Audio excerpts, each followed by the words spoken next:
it going, everybody? Monday morning quarterback episode 186. Tonight we're going to talk about weight. It's the episode you've all been waiting for.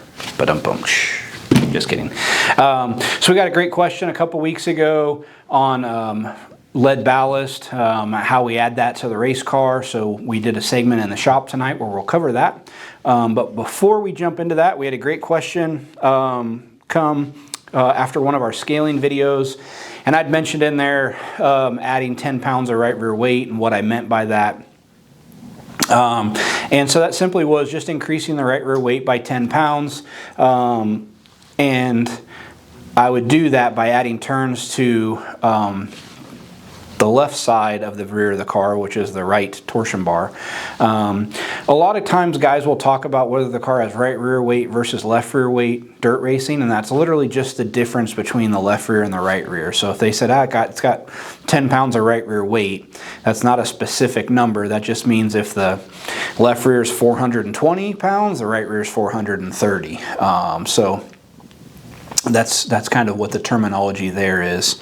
Another question that came in was on smaller, shorter tracks, do you run more cross or less cross? It really kind of depends on the amount of grip that's in the racetrack. You know, I think this came from a dirt perspective, and typically on a shorter, more high bank track, you would run more right rear weight, which would effectively be less cross weight. So that answers those. So all right, keep the questions coming. We love it, and we want to keep producing these videos for you every week. But without further ado, we'll cut away to this video in the shop where we talk about the best ways to mount lead in the car, where to mount it, where not to mount it, and the proper things to do there. All right, we're back in the shop for another episode of Monday Morning Quarterback. Tonight we're going to talk everything lead. A viewer posed a great question about lead and how we go about it, so I want to cover that topic tonight. We'll cover a couple things as far as how to fasten it in the race car properly, where to put it, where not to put it, and things like that. So the first thing to really consider is how much lead do you have to add. And as a general rule of thumb, if I have to add more than 15 or so pounds, I'm going to try to get some of it up off the floorboard. Obviously the floorboard's the easiest place to add the lead, but we don't want a ton of weight down super low. It's going to change the center of gravity of the race car. On our quarter midget stuff, if I had to add a bunch of lead, I would make a steel firewall. That would get some of the lead up higher, and that was a legal way to do it. And that way I didn't have a belly pan full of lead. On the micro stuff, they have some brackets where you can bolt the lead up a little bit higher with a clamped in bracket. It has to be in the frame. I do have one of these chunks bolted to the side of Hudson's seat. I don't like to put more than 5 or 6 pounds on the seat. You don't want to make the seat heavier and have a greater chance of the seat ripping out of the race car. But how much lead do you want to add? And a lot of that's going to come how close you want to cut your weight. On the quarter midget stuff, I always tried to make weight with no fuel in the car. So when it was full of fuel, I'd be 5-ish pounds over.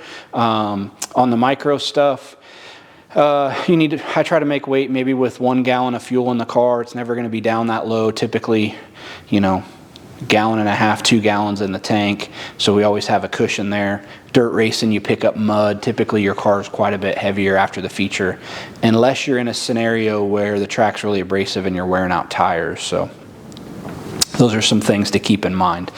One thing that's really important that I often see overlooked is folks will just use a regular AN washer. Make sure you're using a big fender washer so this thing can't pull through the floor pan.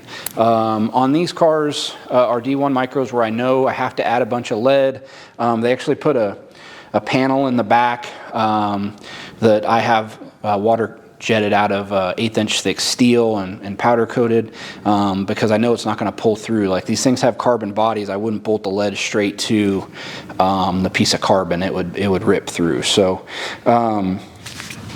big fender washers are a must, a lock nut, and get the thing good and tight. If you are using a bigger piece of lead, bolt it in 2 places. We'll show you that on this car where we bolted it in 2 places.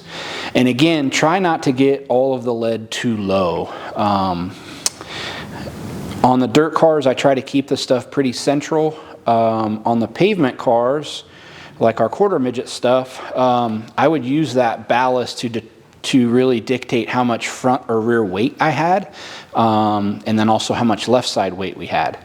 On a micro, you have the engine hanging off the left, and the engine's pretty heavy, so moving your engine forward to back, what length chain you have on it will be a better way to move rear weight to front weight versus lead, because typically you're not going to have 40 or 50 pounds of lead on them unless you got a really little driver. So these cars are built pretty light, as safe as we can, but as light as we can with tie bolts and carbon body. And I think I'm only 25 or so pounds of lead in Hudson's car, maybe 30, and he's only like 68 pounds. So those are a couple of the things to keep in mind.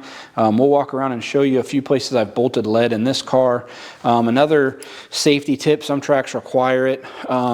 A lot of guys will tape their lead in either like a white or a fluorescent yellow or orange, so if for whatever reason it did fall out on the racetrack, a corner worker could see it really easily.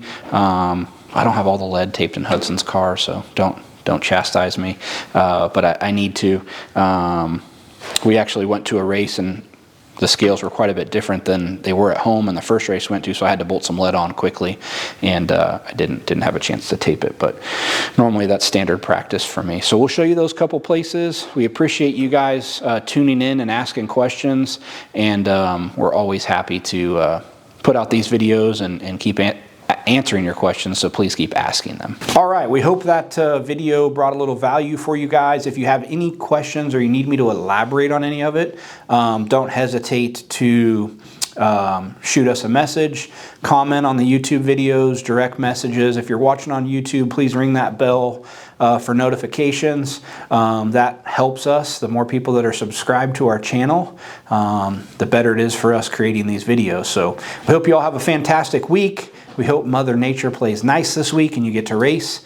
And we will see you all back here next week at 9 p.m. Eastern for another episode of Monday Morning Quarterback.